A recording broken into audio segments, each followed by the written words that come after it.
Bonjour, vous écoutez le podcast de Virage. On vous donne des pistes pour aller de l'avant et ça se fait parfois à contre-courant. Si face à un problème, quel qu'il soit, vous vous êtes déjà dit « j'ai tout essayé, rien ne va, je ne sais plus quoi faire », alors vous êtes au bon endroit. Je suis Marina Blanchard, psychologue, formatrice et fondatrice de Virage. Mon école s'inscrit dans la lignée de celle de Palo Alto, c'est-à-dire de la thérapie brève. Et je suis Peggy Van Lierde, chef d'entreprise, journaliste et coach en développement personnel. Ensemble, nous vous proposons des réflexions pour avancer autrement. Il y a plusieurs semaines, Marina, tu as posté une petite vidéo sur les réseaux sociaux pour inviter les internautes à partager leurs idées de sujets qu'ils voudraient voir abordés dans ce podcast. Alors, on va les traiter au fur et à mesure. Il y a eu pas mal de réactions, donc ça nous donne pas mal de contenu pour les prochains épisodes. Je te propose de commencer par ce premier commentaire sur Instagram qui a été envoyé. Je vais le lire. Oui. C'est plus facile de le lire que de le résumer. Ce sera plus authentique. Alors... Face à une jeune fille de 21 ans qui est en couple avec un homme de 56 ans, que dire ? J'ai du mal à ne pas aller au-delà du « vous êtes tous les deux majeurs et consentants ». Il me semble que la sexualité n'est pas la même à 20 ans et à 50 ans. Suis-je irrespectueuse de penser ça ? Comment savoir si cette jeune fille est vraiment attirée par le corps de cet homme ? D'autant plus que ses parents sont totalement absents. Cette situation me travaille, merci de me donner votre avis sur comment réagir. Alors, on a identifié deux aspects dans ce message, à la fois comment réagir, que dire, et puis est-ce que mes pensées ont le droit d'être là quelque part, c'est ça. Est-ce que je suis trop jugeante, est-ce que je suis irrespectueuse ? Alors, on va peut-être commencer par ça, puisque d'abord, ça va se passer dans la tête avant de passer dans l'action.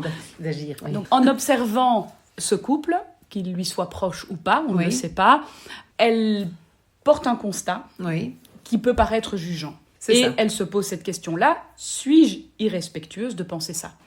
Et je trouve ça génial déjà qu'elle se la pose, en fait, parce que beaucoup de gens vont penser, vont juger, et vont pas se poser cette question-là. Donc, j'ai envie de dire, en fait, qu'on a le droit de penser ce qu'on veut. En fait, on est dans une société où, heureusement, on a la liberté de penser. Et je pense qu'on a tous le droit, en regardant un couple dans la rue, de se dire, ils vont pas du tout ensemble, c'est dingue, la différence d'âge, etc. Quand c'est des proches, on a le droit de penser aussi tout ce qu'on veut.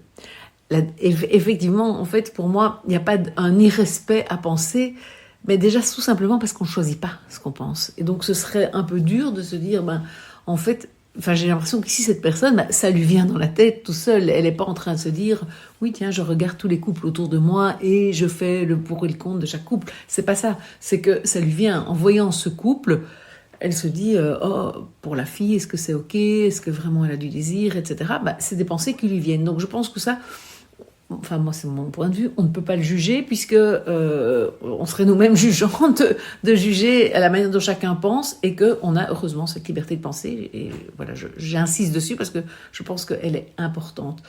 Après, c'est ce qu'on en fait qui va effectivement être important et c'est là qu'on va devenir plus responsable. Parce que nos pensées, on n'en est pas vraiment responsable. Comme on le disait, elles viennent toutes seules. Et c'est un autre aspect que l'internaute évoque, puisqu'elle pose très clairement la question...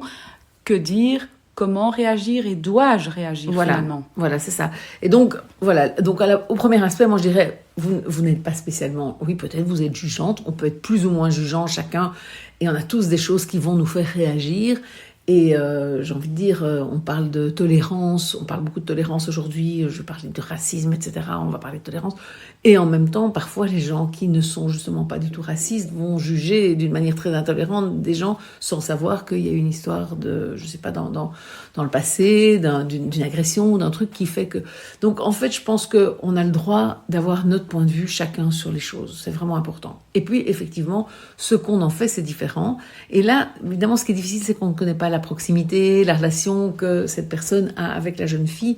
Et je pense que c'est quand même important, parce que en fonction de cette jeune fille vient me confier que, ou au contraire elle m'a jamais rien demandé, ou au contraire elle m'a même une fois ou l'autre envoyé bouler, on a aussi autre chose. C'est sûr que, j'ai envie de dire, les pistes d'action vont être différentes.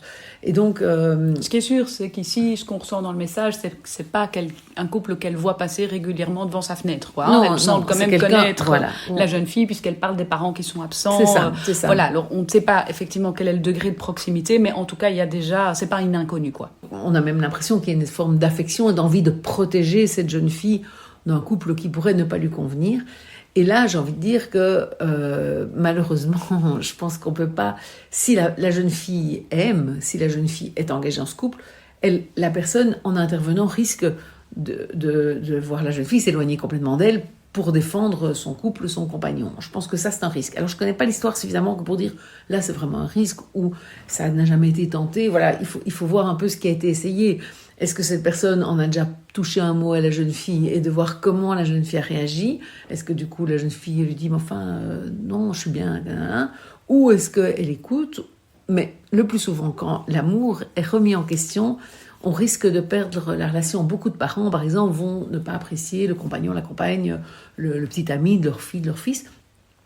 Et en intervenant, en fait, ils ne font que renforcer finalement le lien, parce que le jeune ou l'adulte même auquel sa maman ou son père dirait quelque chose par rapport à son compagnon, risque de prendre la défense du compagnon, de s'éloigner des parents, et donc en fait... De marquer l'opposition, en fait. Oui, de marquer l'opposition, et on perd donc la relation avec la personne, et donc on pourra d'autant moins être là s'il y a un problème.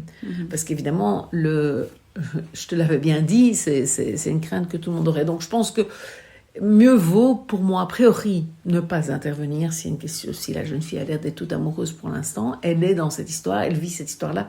Et en intervenant, on risque plus de l'éloigner de soi-même et donc de ne pas pouvoir être là si un jour elle était déçue par cette histoire. Ça renvoie en fait un petit peu à cet épisode 120 qu'on a traité récemment, qui disait de privilégier la relation par rapport en fait à une position qu'on prendrait vis-à-vis de quelqu'un qui a un mode de vie qui ne correspond pas à notre mode de vie. C'est là où on peut faire un petit lien quelque part entre ces deux épisodes, de dire préservons la relation, parce que si jamais, comme tu le dis, quelque chose ne va pas bien, au moins on a gardé le lien. Voilà. Parce qu'ici, je pense en plus contre l'amour particulièrement, c'est vraiment difficile de lutter, donc on risque vraiment de se faire éjecter. Alors après, je pense qu'il y a une question de est-ce que la jeune fille vient me demander un avis? Est-ce que la jeune fille vient parfois avec des confidences sur cette relation, sur le désir physique, puisqu'il y avait cette question-là dans le message? Alors c'est différent, évidemment. Et donc si on a cette demande d'avis, je pense qu'il faut y aller doucement, et on ne va pas d'un coup lui balancer quand on ne trouve pas ça du tout adapté, parce que de nouveau on va la braquer, ce serait pas efficace, entre guillemets, comme communication.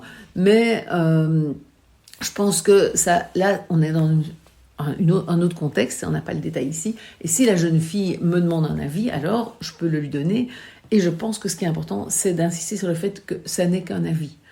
Et ça, je pense que c'est vraiment important. Elle est majeure, ça dit d'ailleurs dans le message. Et donc, lui dire, écoute, tu fais ta vie, en fait. Maintenant, tu me demandes mon avis. Alors, voilà, je te le donne. Mais ce n'est qu'un avis et je peux me tromper, etc. Et donc ça, je pense que c'est vraiment important. C'est que c'est de le présenter, cet avis, mais pas de l'imposer, quoi. Et de vraiment se dire, voilà, elle me l'a demandé, là, je me sens tout à fait autorisée à le donner. Et donc là, mes pensées deviennent un message que j'externalise. Alors que sinon, on disait tout à l'heure, les pensées, elles sont autorisées, on peut penser tout ce qu'on veut, mais c'est pour ça qu'évidemment, ça doit sortir. Et ça, c'est un peu la différence. Et même mes pensées, si je commence du coup à en parler avec d'autres qui connaissent la jeune fille, etc., là, je commence à intervenir. Et là, on peut de nouveau se poser la question, est-ce que c'est adapté? Est-ce que c'est adéquat? Est-ce que c'est aidant pour cette jeune fille? Si je commence à discuter avec tout le monde de comment t'as vu, c'est incroyable, elle a 21 ans et c'est trop dommage, ou je ne sais pas quoi. Enfin, voilà. Et donc ça, je pense que c'est important, c'est que vraiment, autant on a le droit de penser, autant à partir du moment où on parle sur les gens, à d'autres gens, etc., ça devient moins constructif. Alors par contre, en parler avec la personne concernée, je pense que ça peut être tout à fait adapté, mais il va falloir voir comment l'oreille de la personne est ouverte ou pas à entendre ce qu'on a envie de dire. Et donc là, voilà, on n'a peut-être pas suffisamment d'informations que pour dire. On espère avoir répondu à la demande de cet internaute et on se fixe rendez-vous la semaine prochaine pour répondre à un autre commentaire. Super, avec plaisir.